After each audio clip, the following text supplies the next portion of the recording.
ជ្រួលតាមគេថាដល់រឿងបុប្ផាបានឃើញតលណែ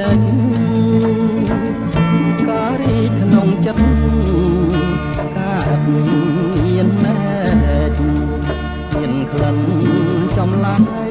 តើកើតមែកដើមដងឯណា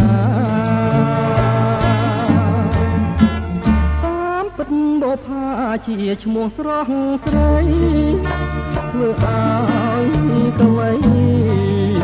ញាប់ញ័រចិន្តាកវីអភ័ព្វជាប់ចិត្តប្រាថ្នាមានយកសង្ខារផ្ដាច់ឲ្យមរណាដួលណែនឹងស្រីសូមលំទួសួរអូនបុប្ផាសូមទៅមេត្តាសំដងប្រណីសូមអូនអាណិតដល់ចិត្តកវីគុំរូបបងខ្សែបងនៅតែស្មៅចិនប្រងដែលស្មោះដូចបង